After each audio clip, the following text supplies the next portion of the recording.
So let's talk about water and electrolyte balance. देखिए पहले water की बात करते हैं कि वाटर जो है बॉडी में देखिए सबसे इंपॉर्टेंट चीज़ है, बिना वाटर के कुछ भी नहीं है। टोटल 60% ऑफ द बॉडी में जो है वाटर है। जो 60% ऑफ बॉडी वो वाटर ही वाटर है। बाकी जो है जो मोटे लोग होते हैं उनमें एक्चुअली पानी कम होता है, जबकि जो पतले लोग होते हैं उनमें पानी का अमाउंट जो है ज़्यादा होता है। बहुत ही इंपॉर्टेंट डिटेल है ये।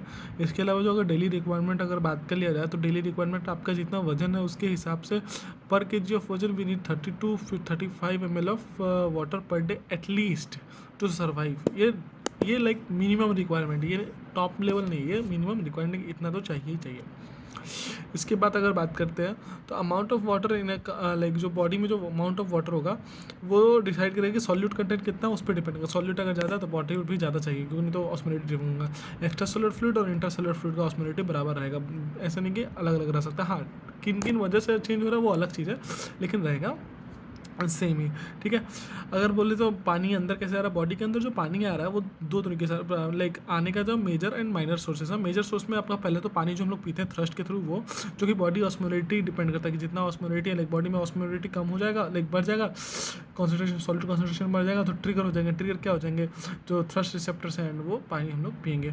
उसके अलावा जो रेट ऑफ मेटाबॉलिज्म उसके लाइक मेटाबॉलिज्म हो उसका रहता है। माइनर से अगर बात करें तो कार्बोहाइड्रेट, प्रोटीन्स, फैट, ये सब जब ऑक्सीडाइज होते हैं तो पानी निकल के आता है। लाइक कार्बोहाइड्रेट जब 1 gram of carbohydrate like oxidize होता है तो 0.6 ml ऑफ पानी निकल के आता है, जबकि प्रोटीन अगर 1 ग्राम निकलता है तो 0.4 ml ऑफ पानी निकल के आता है। फैट जब 1 ग्राम होता है तो 1.1, तो सबसे ज़्यादा फैट में पानी निकल गया था, जबकि का प्रोटीन्स में सबसे कम पानी निकल गया आता है। या फिर अगर कैलोरीज की बात करें तो 1000 कैलोरी जब बर्न होगा या फिर 1000 कैलोरी जब लाइक ऑक्सीडाइज होगा तो टोटल 125 ml ऑफ वाटर बन के निकल के आएगा। ठीक है, आउटपुट ऑफ वाटर का तो दो आउटपुट सोर्सेज है। मेजर सोर्स है वो अपना रीनल रेगुलेशन, उसके अलावा स्वेट से जो है स्वेट या सेबम से भी हमारा पानी निकलता है। और कहा जाता है कि अगर 1 डिग्री ऑफ इंक्रीज टेम्परेचर अगर 1 डिग्री भी बढ़ेगा तो टोटल जो है 13% ऑफ जो स्वेट है वो ज़्यादा निकलेगा बॉडी से। So this is the major input and output sources.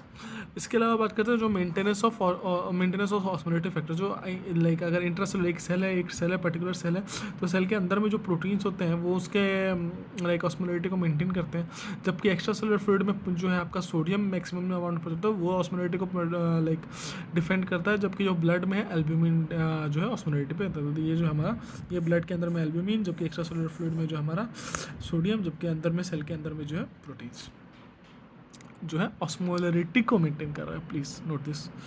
इसके अलावा plasma in sodium is a reliable index of total and effective osmolarity. जो सोडियम में जो प्लाज्मा में जो सोडियम है वो एक्चुअली ये जो है हमारा इफेक्टिव ऑस्मोलरिटी को डिसाइड करता है। टोटल जो नॉर्मल कॉन्सेंट्रेशन ऑफ सोडियम होता है 240 मिलीमोल होता है, और अगर ग्लूकोज या कोई भी चीज़ बढ़ रहा है तो उस हिसाब से सोडियम को घटना पड़ेगा, नहीं तो ऑस्मोलरिटी बहुत ज़्यादा दिक्कत हो जाएगा। In detail we will next read in the next video, but right now बस आप समझिए कि जो ब्लड में जो ब्लड में जो मैंने ब्लड में बोल रहा हूँ प्लाज्मा में भी सोडियम होता है, वो 270 मिलीमोल के हिसाब से होता है।